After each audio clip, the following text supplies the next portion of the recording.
Assalamualaikum warahmatullahi wabarakatuh. Kembali lagi bersama di Min Channel.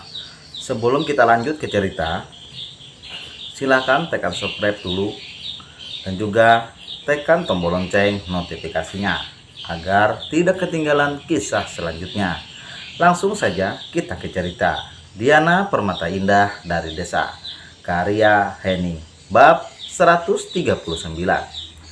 Perusahaan Agung Jaya. Setelah selesai makan siang, Dila kembali bekerja keras, tapi bukan mengerjakan urusan perusahaan. Tapi dia berusaha mencari informasi tentang Imo. Dia bekerja sama dengan Narendra. Juga beberapa tim yang bekerja di balik layar. Mata Dila membulat sempurna saat dia menemukan website yang memuat informasi tentang terbaru Imo. Narendra, informasi ini hoax apa benar? Yuda mengisyarat pada laman yang dia peroleh. Sebentar, aku periksa. Narendra berusaha mencari tahu keakuratan informasi yang mereka terima. Ini benar. Dila sangat semangat. Baginya ini sangat berharga. Dia menghabiskan banyak waktu berada di depan laptop hanya untuk mencari tahu semua tentang Imo. Aku permisi dulu, Narendra. Info ini sangat penting bagi Tuan. Narendra menganggukkan kepalanya, menyetujui ucapan Dila. Aku akan berusaha cari informasi yang lain. Dila berlari menuju ruangan Ipan, membawa tabletnya. Brak! Dila membuka pintu ruangan Ipan begitu kasar. Hal itu memancing keamarahan Yuda. Apa kamu tidak bisa mengetuk lebih dulu, maki Yuda? Maaf Tuan Yuda. Dila berjalan cepat mendekati Ipan dan Yuda. Informasi tentang Imo yang saya dapat barusan membuat saya hanya ingin memberitahu hal ini dan melupakan yang lainnya. Dila memberikan tablet yang dia bawa pada Ipan. Foto ketua Imo, tapi fotonya hanya tampak belakang. Ipan membisu melihat foto yang ada di tampilan tab Dila. Ingin sekali mengingkari segala pikirannya yang mengatakan ketua Imo adalah Diana. Foto ini membuat otaknya bekerja semakin liar. Tidak ada alasan bagi Ipan untuk mengelak dari semua fakta yang ada di depan matanya. Foto ini diambil di kota yang sama dengan kejadian waktu Diana menyelamatkan orang. Ipan berusaha fokus pada foto dan semua informasinya. Walau otaknya terus memikirkan banyak hal. Kejadian saat Yuda dirampok saat membawa obat. Peristiwa itu terjadi di sebuah kota kecil yang ada di Dubai. Ipan teringat video viral saat Diana menolong korban kecelakaan dengan selongsong pena. Video itu juga diambil di kota yang sama dengan peristiwa buruk yang dialami Yuda. Bukan hanya di kota yang sama, tapi foto ini dan video waktu itu pada waktu yang hampir bersamaan, yaitu pertengahan Oktober tahun lalu. Ipan meremas kasar rambut kepalanya. Dia teringat saat seorang mengirimnya pesan dan mengatakan padanya kalau Diana adalah ketua Imo. Ipan tidak ingin mempercayai hal itu. Dia meminta bukti jelas atas tuduhannya. Dan Ipan menjanjikan banyak bonus jika orang itu punya bukti kuat.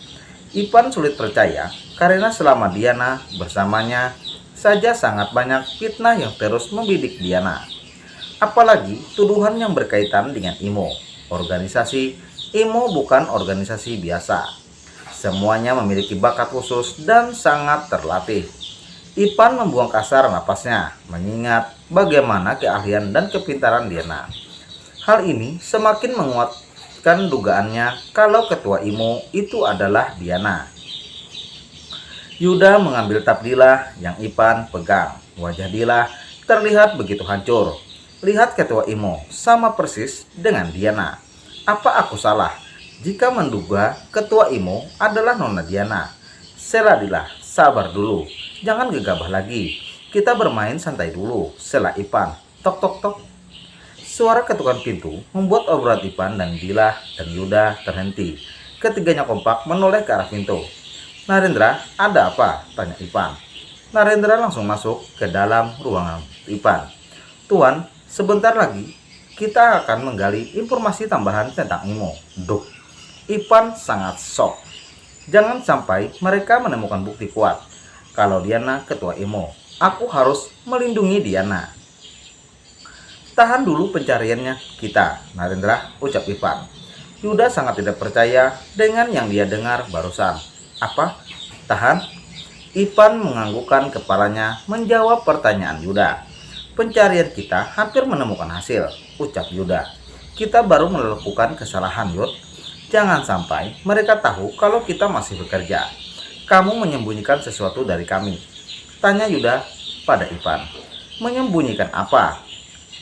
Kita hampir mendapatkan semua informasi tentang ketua Imo.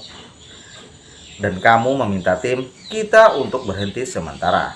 Yuda, kita tidak pernah tahu secanggih apa peralatan mereka. Aku tidak mau rencana kita kembali diretes oleh mereka. Jelas Ipan. Kamu merencanakan sesuatu. Yuda menatap Ipan penuh selidik. Aku tidak merencanakan apa-apa. Hanya sedikit mengulur tali. Dan pada saat yang tepat, kita tarik tali itu sama-sama. Sulit bagi Yuda untuk percaya. Saat hampir sampai, Ipan malah meminta berhenti. Rencana kali ini harus benar-benar sempurna, Yud. Kalau gagal lagi, maka selamanya kita tidak akan menemukan tentang mereka lagi. Sebab itu, kita harus membuat mereka berpikir kita menyerah. Kalau mereka sadar bahwa kita berhasil mendapatkan informasi tentang mereka sampai detik ini, hal ini membuat Imo menyadari kekurangan mereka. Sehingga mereka akan lebih waspada. Pastinya mereka akan tutupi kekurangan itu. Saat mereka semakin waspada, kita juga yang kesulitan, Yud. Yuda, Dilah, Narendra berusaha memahami kata-kata Ipan. Dan kekhawatiran Ipan masuk akal. Jika mengingat siapa target mereka, melihat Yuda, Dilah, dan Narendra percaya dengan rencananya, Ipan merasa sangat lega. Ipan mengembalikan tablet itu pada Dilah. Kalian lanjut kerjakan pekerjaan perusahaan dulu. Untuk urusan Imo, aku akan memanggil kalian jika waktu itu sudah tepat untuk kita melanjutkan misi kita, ucap Ipan menatap. Ipan kembali ke tempat duduknya, tangannya menari di atas keyboard komputernya. Kedua matanya memandang layar komputer, tapi otak dan hatinya memikirkan Diana. Andai memang ketua Imo, aku tidak bisa membencinya. Perasaan cintaku sudah memadamkan semua kemarahanku. Tapi orang lain tidak akan bisa menerima semua ini. Ipan melirik ke arah Yuda. Pikirannya kembali tertuju pada Diana. Aku harap kamu bisa memanfaatkan sedikit waktu yang aku beri, Diana. Kalau sampai terbongkar, kalau ketua Imo adalah dirimu, kamu akan dihukum berat. Sebelum itu terjadi, sebisaku aku akan melindungimu. Aku tidak rela kalau sampai mereka tahu semua tentangmu, Diana. Biar saja semua orang memandangmu gadis desa bodoh dan rada gila. Dengan begitu posisimu aman. Mata kuliah hari ini kosong. Diana segera menghabiskan waktunya di perpustakaan. Diana mencari bermacam-macam materi untuk tugas kuliah dan operasi berikutnya. Diana sangat fokus pada halaman buku yang ada dibacanya. Tidak sengaja, Diana menumpahkan gelas kopi hingga mengenai bajunya. Diana menghembuskan napasnya. Dia segera berjalan menuju toilet. Setelah keluar dari perpustakaan, Diana melepas kemeja panjangnya sehingga kemeja putih polos yang lumayan ketat hingga mempertontonkan kemolekan tubuhnya. Semua mata sangat jelas melihat indahnya lekukan tubuh Diana. Beberapa mahasiswa yang Diana lewati bersiul mengagumi keindahan bentuk tubuh yang Diana miliki. Gila, tuh body sempurna banget, gitar Spanyol aja kalah seksi bro, ucap salah satu mahasiswa. Yoi, indah banget bro, kapan tangan gue beruntung bisa mendarat di lekukan surgawi itu. Salah satu mahasiswa menggelengkan kepalanya. Khayalan kedua tangannya memegang lekukan pinggang Diana. Langkah Diana terhenti mendengar kata-kata itu. Dia berbalik dan menoleh ke arah kumpulan mahasiswa yang membicarakan bentuk tubuhnya. Bisa kalian ulangi? Ucap Diana tegas. Para mahasiswa itu langsung melarikan diri. Diana melanjutkan langkahnya menuju toilet. Sesampai di sana, Diana membersihkan baju kemejanya yang kena kopi. Karena bagian bawah baju itu basah, Diana mengikat baju kemeja itu di pinggangnya. Tanpa Diana sadari, ada orang lain yang bersembunyi di toilet dan mengarahkan mata kameranya ke arah Diana. Bersambung. Oke, sampai di sini dulu. Jangan lupa subscribe-nya. Assalamualaikum warahmatullahi wabarakatuh. Wassalam.